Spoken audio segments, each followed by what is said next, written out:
باپ کا انتقال حضور کے اس دنیا پہ قدم رکھنے سے پہلے ہی ہو گیا تھا. ابھی شکم مادر میں تھے کہ حضرت عبداللہ کا انتقال ہو جاتا ہے. در یتیم پیدا ہوئے ہیں.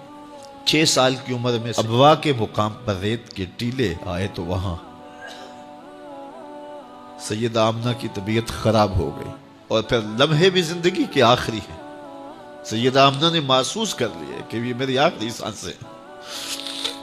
سیدہ پاک نے حضور کے سر پہ ہاتھ رکھا اور روتے ہوئے کہا کہ بیٹا ہر نئی چیز نے پرانا ہو جانا ہے، ہر باقی نے فنا ہو جانا ہے.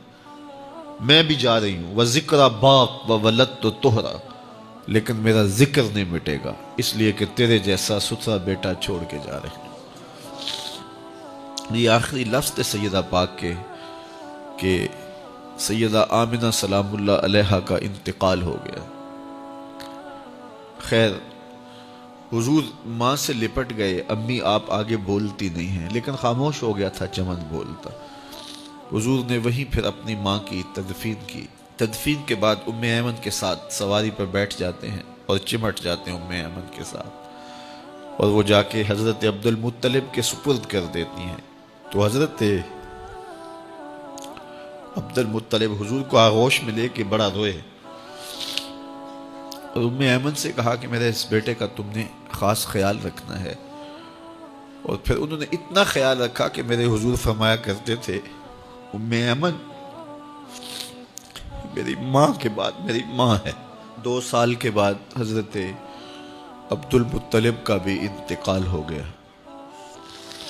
ابن حشام کے یہ لفظ سینہ چیرتے ہیں کہ جب امیر قریش کا جنازہ اٹھا تو سارا مکہ جنازے کے لیے امڑ آیا، لیکن لوگوں نے 8 سال کے ایک بچے کو دیکھا جو دیواروں سے لپٹ لپٹ کے رو رہا تھا.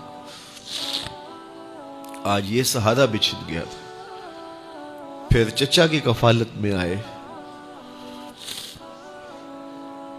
پھر ایک وقت آیا کہ وہ بھی اس دنیا کو چھوڑ گئے، اور اسی سال حضور کی اہلیہ کا انتقال بھی ہوا، اور اس سال کا نام عام الحزن، دکھوں کا سال رکھا. اہل مکہ نے جو سلوک کیا وہ کسی سے بھی مخفی نہیں ہے.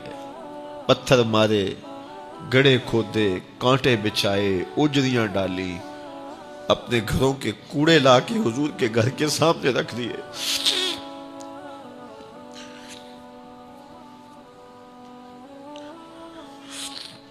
یہ کس چیز کی سزا دے رہے تھے میرے حضور کو؟ میرے حضور علیہ السلام نے پھر طائف کا سفر کیا کہ شاید وہ لوگ میری بات کو سن لیں، لیکن انہوں نے جو دردناک سلوک کیا وہ بھی تاریخ کا ایک انتہائی دردناک باب ہے. انہوں نے اوباشوں کے ہاتھوں میں پتھر دیے اور جس راستے میں میرے حضور نے گزرنا تھا ان کو اس راستے پہ کھڑا کر دیا اور کہا ان پہ سنگ زنی کرو. اور وہ آقا کریم پہ پتھر مارتے، حضور کے پاؤں پہ پتھر مارتے. آقا کریم علیہ السلام پاؤں اٹھاتے تو وہ دوسرے پاؤں پہ مارتے. پھر حضور شدت درد سے بیٹھ جاتے تو ان کے 2 غنڈے دائیں بائیں سے آگے بڑھتے اور حضور کو کندھوں سے پکڑ کے اٹھاتے، پھر سنگ باری کرتے.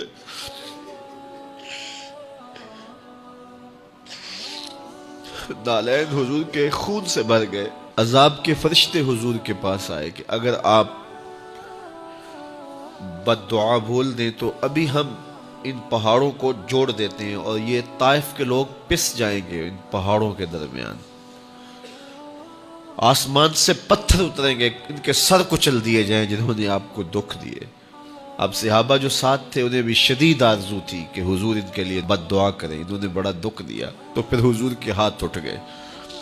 صحابہ کا خیال یہ تھا کہ ابھی حضور کی زبان کھلے گی اور بد دعا کے لفظ نکلیں گے اور یہ پیس دیے جائیں گے.